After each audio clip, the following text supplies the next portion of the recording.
ఐగుప్తీయుల మీద దేవుడు 10 రకాల తెగుళ్ళు పంపించాడా లేదా ఆయన? ఎందుకు పంపించాడు తెగుళ్ళు?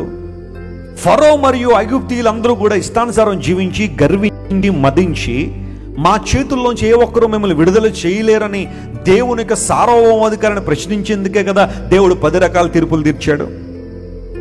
నీళ్లు రక్తంగా మారిపోయినాయి, కప్పలు వచ్చాయి, పేలు వచ్చాయి, ఈగలు వచ్చాయి, వడగండ్లు వచ్చాయి, తెగుళ్ళు వచ్చాయి, ఆఖరికి జ్యేష్ఠ కుమారుని వధ కూడా జరిగింది. దేవుడు ఇన్ని రకాల తెగుళ్ళు వారి మీద ఎందుకు పంపించాడంటే that was the divine judgment upon Egyptians, because they held God's people in their captivity. వారి యొక్క బానిసత్వంలో, వారి బంధకాల్లో ఇశ్రాయేలు పిల్లలు ఉంచేశారు కాబట్టి దేవుడు వారికి శిక్ష విధించి బయట తీసుకొచ్చాడు.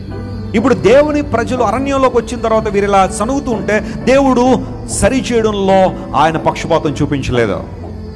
ఇశ్రాయేలు పిల్లలు తన వారే, తన సఖీయ సంపాద్యమే, తన జ్యేష్ఠ కుమారుడు ఇశ్రాయేలు నా జ్యేష్ఠ కుమారుడు కాదా అని దేవుడు ప్రశ్నించాడు. జ్యేష్ఠ కుమారుడిగా పిలవబడిన ఇశ్రాయేలును దేవుడు సరిచేయాలనుకున్నాడు. తాపకరములైన సర్పములను దేవుడు పంపించాడు.